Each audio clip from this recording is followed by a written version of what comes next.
What's up, guys? What was that?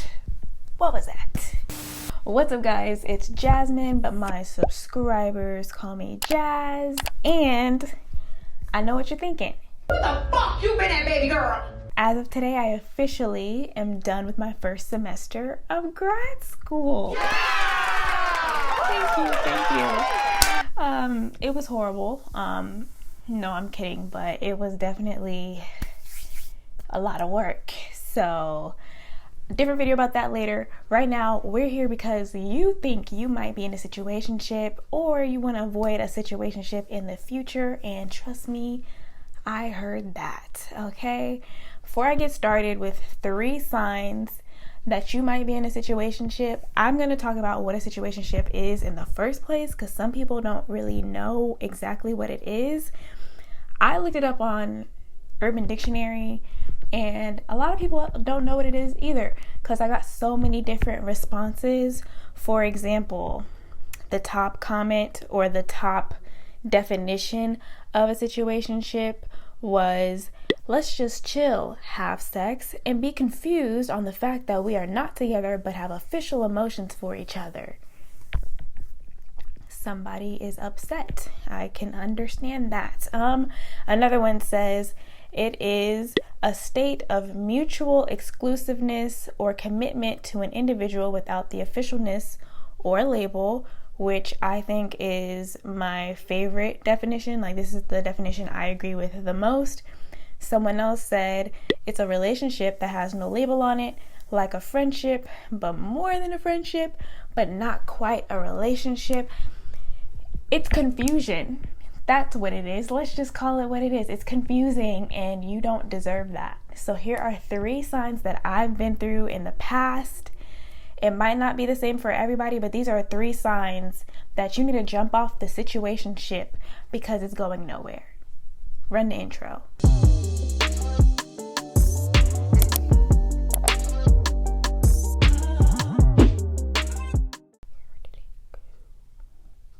Oh, you're back. Sorry, I was just trying to find it because, you see, I put these things on my notes apps and you don't care. Let me just start the video. Sign number 1 is something I like to call the privacy fallacy. What's the privacy fallacy, Jasmine? I'm glad you asked. The privacy fallacy, and I'm going to use social media as an example because it's just like the perfect example.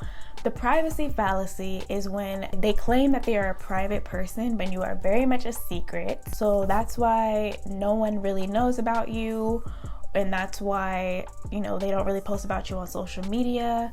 But the weird thing about it is you guys take selfies all the time, or maybe you guys are just always with each other. And if you run into some of their friends, it's never really like, oh, this is so-and-so my boyfriend or so-and-so my girlfriend. It's just like, oh, hey, this is, and then they say your name. And it's like super, whatever. Somebody who is using the privacy fallacy will not post about you on social media. If they do talk about you on social media, they never use your name, or if they post a picture of you, your face isn't in it. Like, they're very cryptic, or they don't say anything at all when it comes to you because they want to maintain the appearance that they are single, because they are.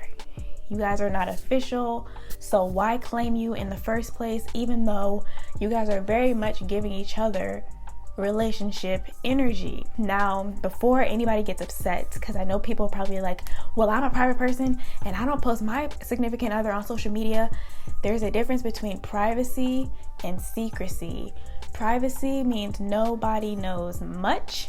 Secrecy means nobody knows at all. Most likely there's people, even if you're a private person, there are usually people who are close to you or who are important to you who know about this relationship. Someone who values you enough in their life is going to make sure that people know about you. Like, why would anybody who claims you want to keep you a secret? What you don't realize is while they're acting like they're a private person, they are able to keep up this image that they are available. So if somebody wants to holla, slide in the DMs, approach them, they're open to it. Pretty much, like, it's kind of like saying, hey, I'm available, come talk to me. Like, I'm not held down, I'm not in a committed relationship. come on over. Sometimes privacy does mean like, oh, I don't really post about my significant other on social media, but you'll also find that private people don't really post on social media a lot in the first place. Like, they are barely there. They pop up every once in a while. They might retweet some tweets every now and then. They might like a picture on Instagram every now and then, but they are not posting a lot in general. So yeah, be careful when somebody says that they are a private person. Don't let them bamboozle you with the privacy fallacy, okay? Moving on. Number 2, this is the future tense talker, where they'll talk about being in a committed relationship with you, just not right now. Like, they talk about all the like amazing things they see you guys doing in the future. Meanwhile, in the present, you guys are acting like you're in a relationship already. So if they're enjoying relationship privileges without a relationship title and a relationship commitment requirement, the future tense talking is most likely to keep you around. This was one of the boundaries I talked about in my last video, where I talked about not giving relationship privileges without them putting forth relationship effort. Be very careful with the access you grant to someone when it comes to your time, your energy, your emotions.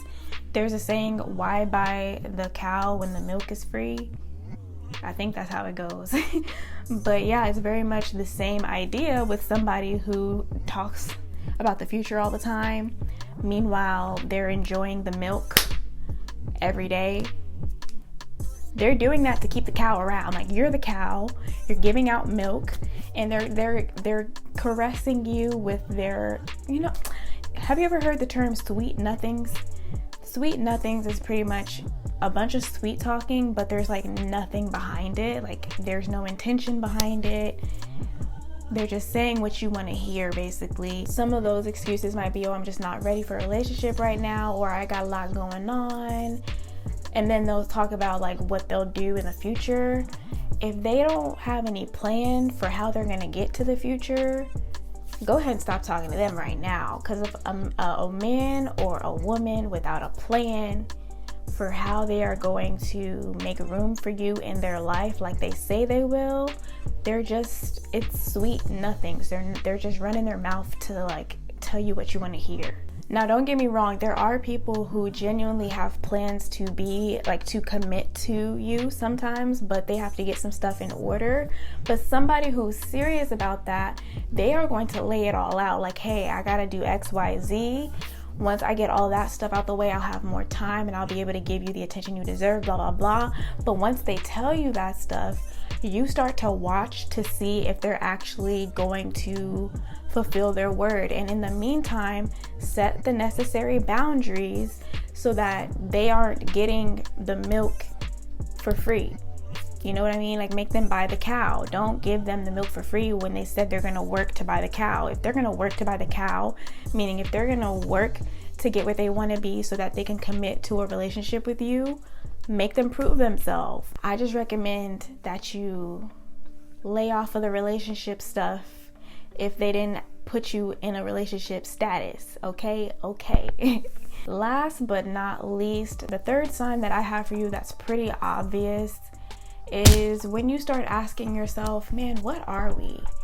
If there's any confusion about what you are, it's probably because there's a technicality that contradicts the reality. The reality is you guys act like you guys are together. You act like boyfriend and girlfriend. You kiss each other. You probably might be sexually active. You go on dates all the time. But they didn't technically ask you to be their boyfriend or their girlfriend. So you guys are technically single, but maybe they just didn't ask me to be their boyfriend or their girlfriend, but we actually are. But I don't really know, because like I really would have wanted them to ask me. So like, what are we? Like, that's a sign that you're in a situationship. And a situationship might not necessarily mean that it's going nowhere, but you do need to take action to make sure you know exactly where you stand. So if you're feeling confused about what's going on and you are questioning, what are we? Ask them. Don't ask them, what are we though? Because actually, you know what? You can ask them, what are we? But the thing I don't like about that question is some people will beat around the bush and they'll give you a very complicated or indirect answer. They might say, oh, we're cool, or we just chilling, or I thought we was just hanging out, like, oh, we're us. Don't. That's a red flag. If they can't give you a straight up answer, you're my boyfriend or you're my girlfriend. What? Like, no, because somebody who's serious about you, they're gonna want you to know, like, hello, I care about you, you're very much my boyfriend or very much my girlfriend. They're gonna care enough to make sure you have no confusion. Somebody who is playing games with you, they're not gonna give you a direct answer because they want to keep you around, but they don't want to be specific, because if they get specific, they might end up in a situation they're trying to avoid because they know their intentions aren't to be with you in the first place. So you can ask, what are we? But pay attention to their answer. But what I recommend, so that you don't even have to go through that, ask them straight up, like, hey, am I your boyfriend? Or hey, am I your girlfriend? That is a yes or no answer. If they find a way to make that complicated, run. Just run. Drop them and go, because they're playing with you. If a yes or no answer or a yes or no question turns into a complicated answer, you have your answer. You're in a situationship. They like what y'all got going on, but they like what y'all got going on because it doesn't require them to step up to the plate and like actually claim you.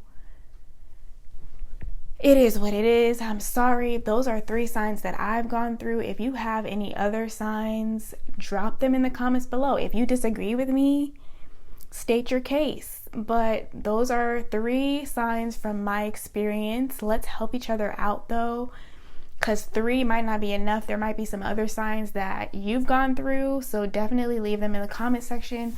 Give this a thumbs up if you enjoyed. Check out my other video on boundaries, because I feel like if you follow some of the boundaries I offered in one of my last videos, you could probably avoid being in a situationship altogether. I have confidence that it'll work. Okay. That's it for my 3 signs that you're in a situationship, guys. I hope you enjoyed.